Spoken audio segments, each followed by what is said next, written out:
On Global TV News Prime tonight, in pursuit of good governance, Governor Hope Uzodinma advocates ideology-driven politics.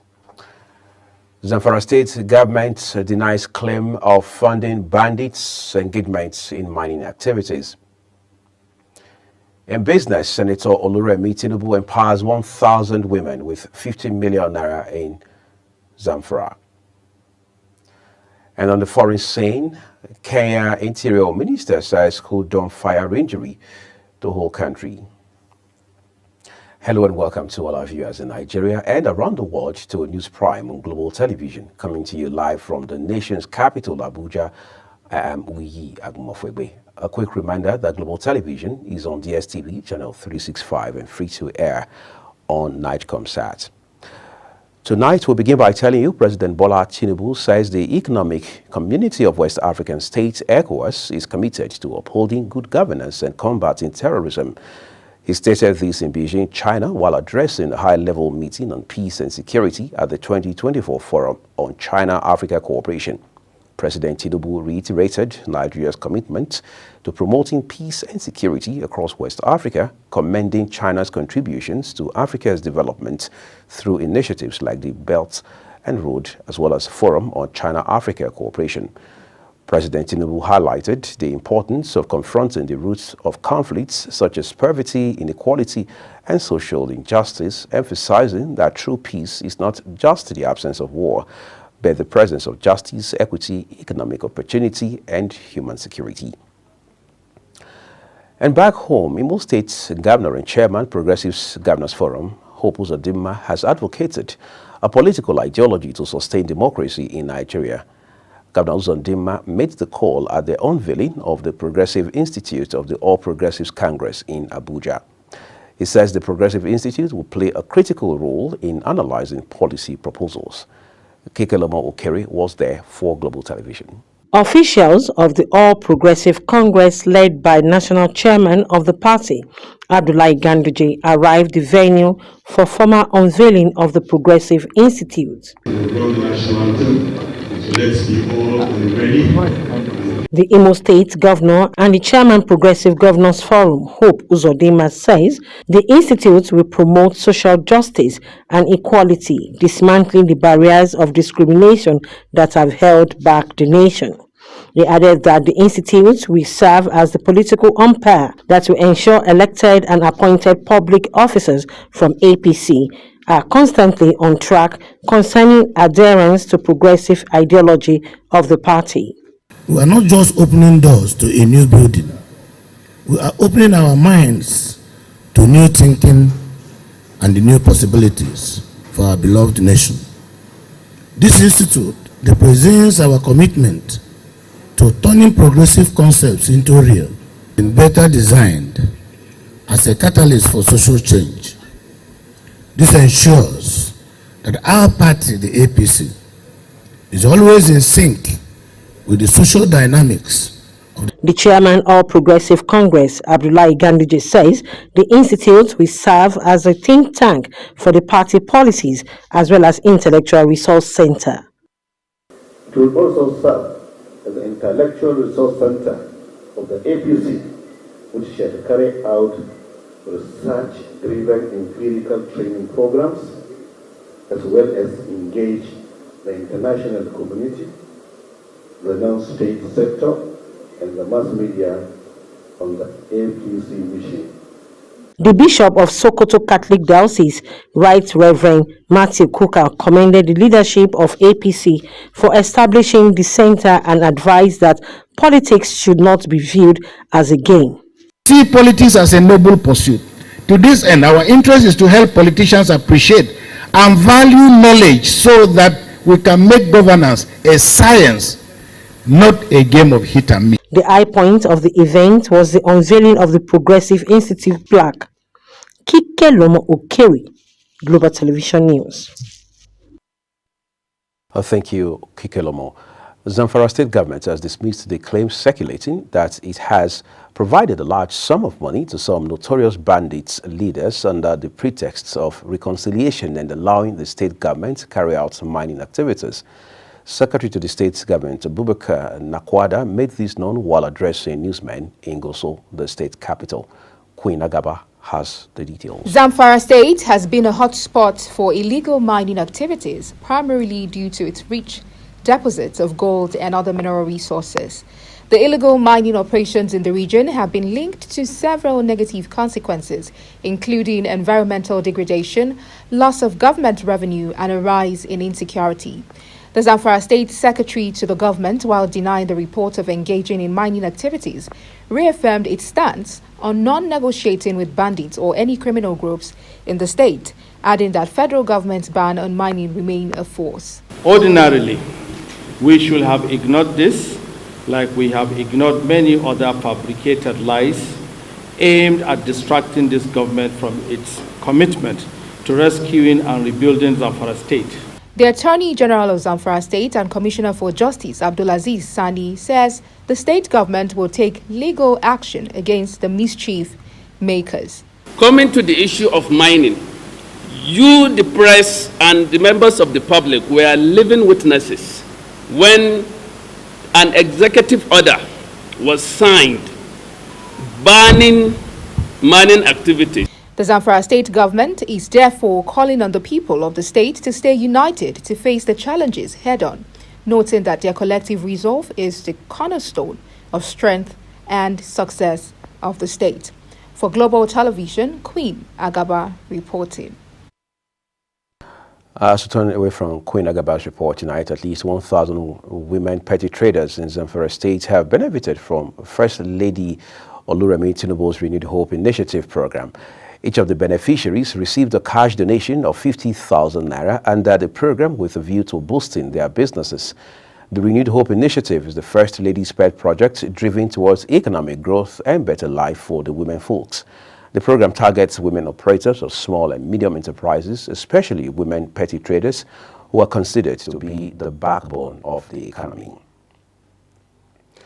The Federal High Court in Abuja has reserved judgments in the suit filed by the All Progressives Congress seeking to stop Rivers State local government election fixed for October 5, 2024. The court, presided over by Justice Peter Lifu, had adjourned the matter to allow the plaintiff effect service of court processes on the Inspector General of Police and the defendants in the suit. The APC, in its application, prayed the court to pronounce that the Independent National Electoral Commission (INEC) could only release the register to Rivers State Independent Electoral Commission.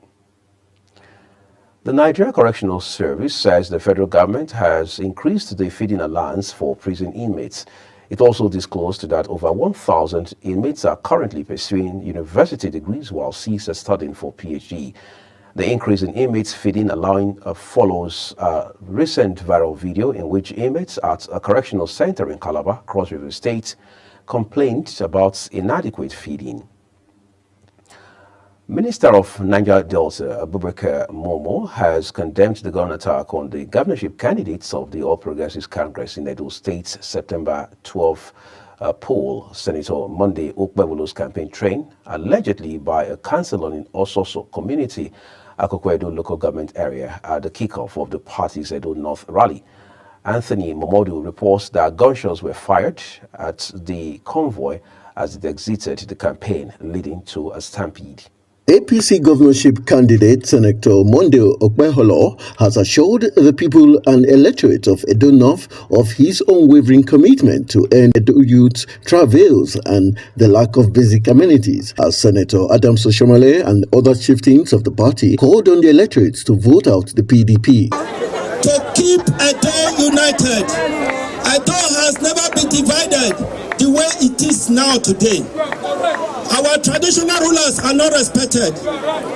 Do you want our traditional rulers respected? Yes! By the grace of God, we will do everything possible to make Edo happy and to return Edo back to a new Edo of our dream. The next executive governor of Edo State, distinguished Senator Monday. As it stands today, Akpakomiza will win the election in Edo State. Starting from Akoko Edo, where I come from, over 45 towns and villages There is no world you visit today that will not see an APC government project. But I never tell you, I'm saying that they kidnap you now. So that be the reason where everybody go vote for APC. The youths and other stakeholders in Udo, Obasuwa, Hussein, and Udo communities, respectively, backed the APC to change their fortunes and that of their communities with better policies, programs, and empowerment. They also expressed total belief in the APC's candidature to sweep the polls come September 21st. It's a boy and a man that we can rely on, a man who can deliver Edo State, not the people that are liars. The people of Ward 6 are expecting development. Only expecting, by the special grace of the Almighty God, is victory. And we have seen the difference between the administration of the comrade governor, Adams Oshomole, and the present MOU government. Despite the fact that we have somebody that they call the deputy governor that has been given to us from the state, we are proving a point that we are going to win the world. Not just winning the world, we are going to win the local government. We are expecting roads, we are expecting boreholes and many other things. Primary school, we are dilapidated, but no reconstruction of all those primary schools. The promise from the APC youth leaders, Edolite, and other community leaders assuring the APC party of a total victory at the polls is a pointer to the support enjoyed by Senator Monday Okpeholo. Anthony Momodu reporting for Global Television in Benin City, Edo State. Thank you, Anthony, for that reporting. From Edo North in Edo State. Just to let our viewers know that Anthony is currently traveling with the campaign train in light of the 21st September election scheduled for Edo State. Residents for security affected communities in Shiroro local government area of Niger State have reported that terrorists and bandits are enslaving locals to work on their farms. A leader of a terrorist group had reportedly collected over 20 bags of soybeans from farms in Alawa and neighboring communities this year. At an emergency media conference in Minna, the state capital, Seydou Saliu, secretary of the Coalition of Shiroro Associations, a coalition of youth organizations in the local government, called for the return of military forces to Alawa and surrounding areas to allow displaced residents return to farming. You're watching News Prime on Global Television, coming to you live from Nigeria's capital, Abuja. When News Prime returns, Interior Minister says Kenyans could dump fire injury to whole country. We have those details and more stories for you tonight. Do stay with us.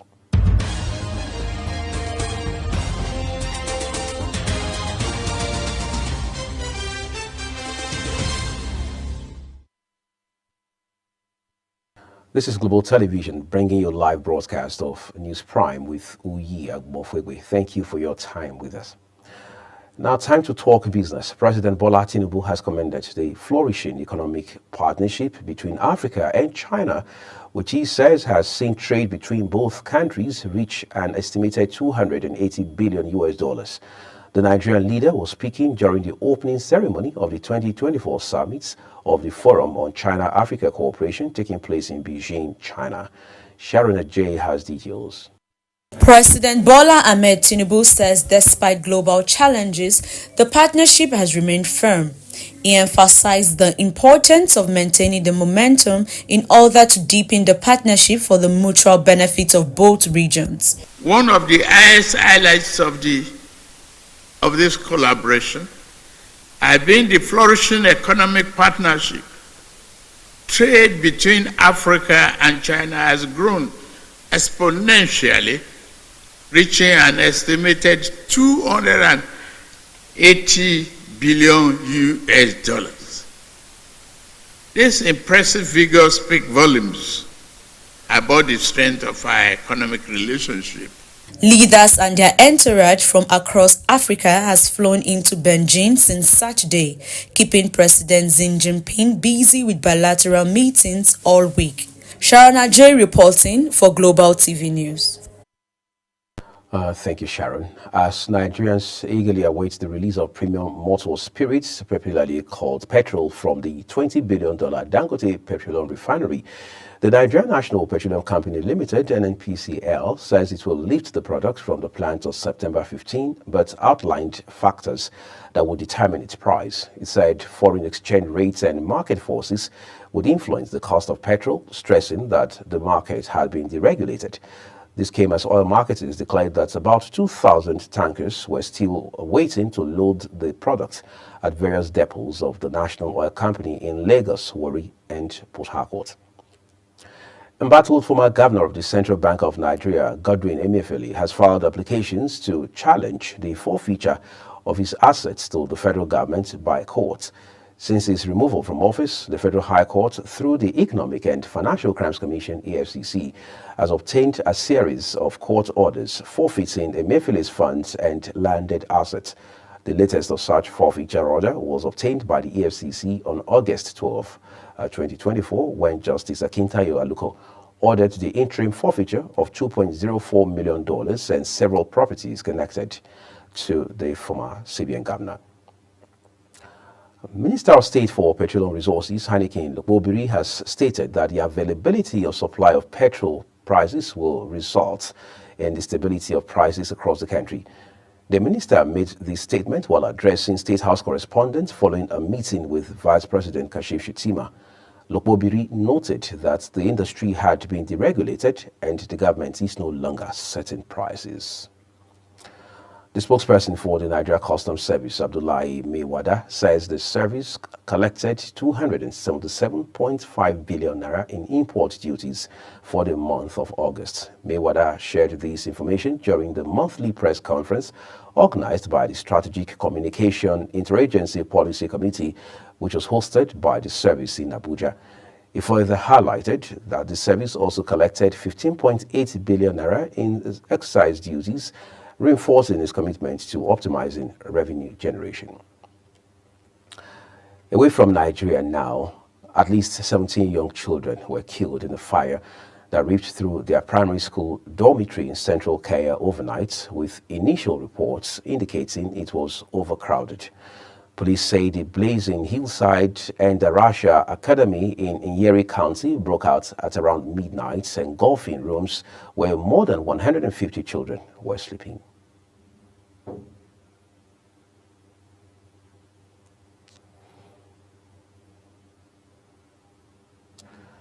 Police said the average age of the victims was around 9. The school, which caters to some 800 children, is located in a semi-rural area around 170 kilometers north of the capital, Nairobi.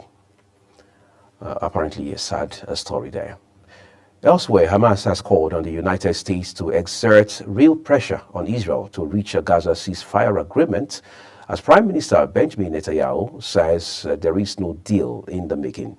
The two sides have traded blame over stalling talks for ceasefire and hostage exchange as Netanyahu faces pressure to seal a deal following the deaths of 6 Gaza captives.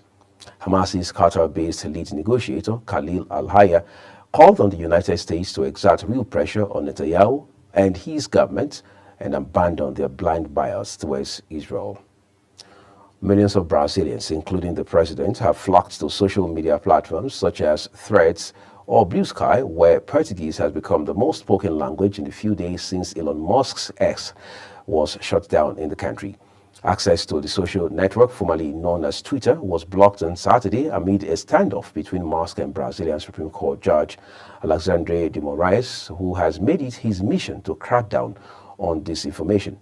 The powerful and controversial judge took the measure after Musk, who calls himself a free speech absolutist, ignored a series of court decisions. And now let's take you into the ever-exciting world of sports. The managing director, Global Television, Dr. Ibrahim Biu, has expressed the determination of the organization to promote the forthcoming 2024-2025 Nigeria National League season. Dr. Biu made the plea when a team from the Nigeria National League paid a courtesy visit to the station, informing it of giving it a broadcast right for the league. Our sports correspondent Samuel Odi has details. Dr. Ibrahim Biu, who welcomed the team, said getting the broadcasting right is a great honor to the station. As such, all hands will be on deck to ensure a smooth broadcast. He also assured them of Global Television's continued support and cooperation at all times. I think it's an opportunity for us to work together, to promote sport in our country and to show not only in our country but in the other part of the world. The chairman, Nigerian National League, George Agu, who led the team and also announced the broadcast rights of the 2024-2025 league season to Global Television, says the station also has title and shirt sponsorship, badge partnership, and among others. George stressed the impact of televising the league matches and its success as a major unifying factor in Nigeria and beyond. When Nigeria play and we win, Sokoto will erupt, Zamfara will erupt, Calabar will erupt, Port Harcourt will erupt, Enugu will erupt, everybody comes together. The benefits of broadcasting rights to Global Television include increased viewership, more visibility on all social media platforms, and creating more avenues for commercials. The courtesy visit ended with a tour around the facility led by the Managing Director, Global Television, Dr. Ibrahim Bio. Samuel Odi reporting for Global Television News. Sports correspondent there, Samuel Odi reporting. Thank you, Samuel. Former Italy captain and 2006 World Cup winner Fabio Cannavaro says he turned down the Super Eagles job to wait for offers in the Italian Serie A and other European clubs. Cannavaro was one of the candidates interviewed for the role during the Nigeria Football Federation's race against time to fill the vacant role ahead of the 2025 AFCON qualifiers against the Benin Republic and Rwanda. German coach Bruno Labbadia was eventually announced by the NFF as the new coach of the Super Eagles, but the 56-year-old eventually turned down the offer over stringent German tax laws. As we end News Prime on Global Television, here is a quick look at some of our big stories. In pursuit of good governance, Governor Hope Uzodinma of Imo State has advocated ideology-driven politics.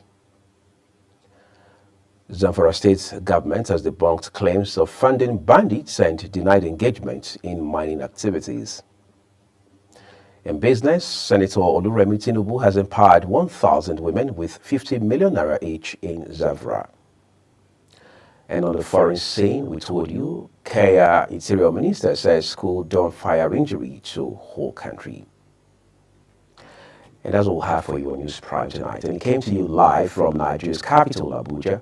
We are on DSTV channel 365, Star Times channel 276, as well as free to air on Nigecomsat. Kindly follow us across all social media platforms using @Global TVNG and other handles as you now see on your screen. I'm Uyi Agmofugwe, thanking you so very much for watching. On behalf